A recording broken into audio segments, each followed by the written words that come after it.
তো গাইজ আজকে লাল লাল ঝাল ঝাল ডিম কষা করবো, এই জন্য আজকে আলু ছিলে নিচ্ছি। আলুটা হচ্ছে যে ছিলে লম্বা লম্বা করে ফালি ফালি করে রান্না করব। আমি তো ডিম রান্না করি, মানে আলু সেদ্ধ করে ঝোল, কিন্তু আমার মেয়ে আন্টির বাসা খেয়ে আসছে এইভাবে আজকে রান্না করে দিতে হবে। তো হ্যালো সবাইকে, আসসালামু আলাইকুম। আমার গলার অবস্থা যা আছে তাই, এখনও ভালো হয়নি, ইনশাল্লাহ ভালো হয়ে যাবে, তোমরা সবাই দোয়া করবা। তো আমি আলুটা ছিলে নিলাম, তারপরে এইভাবে কেটে নিলাম। আজকে একদম বাটা মশলায় রান্না করব। তো আমার মেয়ে ওর আন্টির বাসা খেয়ে আসছে যে এইভাবে আন্টি নাকি ডিম রান্না করছে, অনেক মজা হয়েছে খেতে। তো আমি ওর আন্টির থেকে শিখে এইভাবে রান্না করার চেষ্টা করছি। এক একজনের হাতে রান্না এক এক রকম হয়, একরকম হয় না। তারপরে যে জিরে আর হচ্ছে যে লঙ্কাটা আমি সুন্দর মতো বেটে নিচ্ছি। বাটা মশলা ওর আন্টি রান্না করছে। তো বাটা মশলা যে কোনো কিছু রান্না করলেই খেতে মজা হয় গাইস। তো আগে আমি দেখতাম আমার মা এই যে মরিচগুলো বেটে রান্না করতো, খাবার যে কী পরিমাণ মজা হতো। আমার মা বলতো, তার মা নাকি, মানে আমার নানি হলুদটাও বেটে রান্না করতো, হলুদটা শুকনা হলুদ বেটে রান্না করতো, তাহলে ওই তরকারি খেতে কী মজা হতো।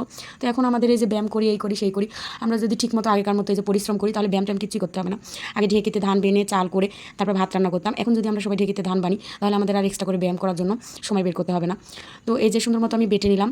তারপরে এখন আমি রান্নাতে চলে যাব। অনেক দিন পর এই ঝালটা বাটলাম, আমার হাতটা অনেক জ্বালা করছিল, কিচ্ছু করার নেই, মেয়ে খেতে চাইছে, মেয়ের আবদার রাখতেই হবে। আর ওর সর্দি জ্বর হয়েছে, ও কিছুই খেতে পারছে না, এই জন্য আমি এটা করছি। তাছাড়া অন্য দিন হলেও ভালো থাকলে আমি করতামই না।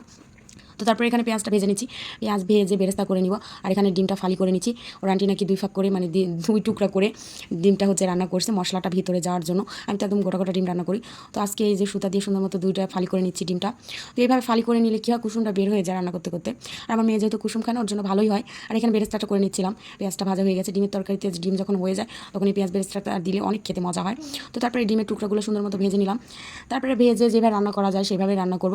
তবে তবে তবে আমার ডিম একদম আলু সেদ্ধ করে আলুটা একদম গলিয়ে যে ডিমের ঝোল রান্না করে আমার মা দাদিরা করতো, সেটাই আমার খেতে বেশি মজা লাগে। অনেক কায়দা করে এই সেই ডিমের কোরমা, ডিমের কারি, ডিমের জাল জাল লাল লাল, কিছুই ভালো লাগে না। আমার মা যেটা রান্না করতো একদম আলু সেদ্ধ করে ডিমের ঝোল যেটা বলে, সেটাই আমার খেতে ভালো লাগে, সবচেয়ে মজা লাগে। তারপরে আমি এই যে আলুটা দিয়ে দিলাম, তারপরে আমার সেই স্পেশাল মরিচ বাটা দিয়ে দিলাম। মরিচ বাটা, তার সাথে ছিল জিরে বাটা, একটু জলও দিয়ে দিলাম। দিয়ে এখন সুন্দর মতো কষিয়ে নেবো। কালারটা যে কী আসছিল, মার্শাল্লাহ মার্শাল্লাহ, কিন্তু ক্যামেরাতে এত সুন্দর আসছে না কালারটা। কিন্তু আমি আর আমার মেয়ে যখন এই তরকারিটা দিয়ে ভাত খাচ্ছিলাম, তখন একটুও ঝাল লাগছিল না। এত পরিমাণ ঝাল দিয়েছি, তারপরেও কোনো ঝাল লাগছিল না। এটা কারেন্ট মরিচ ছিল, কারেন্ট মরিচের কিন্তু অনেক ঝাল। আর কালারটা ফাইনালি আসছে, দেখো কী সুন্দর কালার আসছে, একদম কষানো হয়ে গেছে। এখন একটু ঝোল দিয়ে দিব।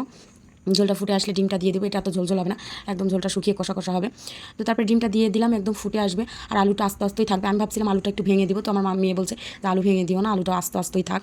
এই জন্য আলুটা আস্তে আস্তেই রেখে তারপরে যে হয়ে গেছে পেঁয়াজ বেরেস্তাটা দিয়ে দিলাম। আমি একটু গরম মশলাও দিয়ে দিয়েছিলাম, তেজপাতা, গোটা গরম মশলাগুলো দেখানো হয়নি।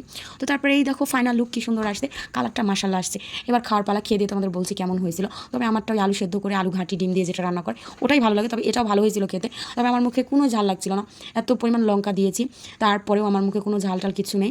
আর ডিমটাতে অনেক মশলা ঢুকে গেছিলো, খেতে অনেক মজা ছিল গাইস। তো আজকের ভিডিও এই পর্যন্তই, আল্লাহ হাফেজ।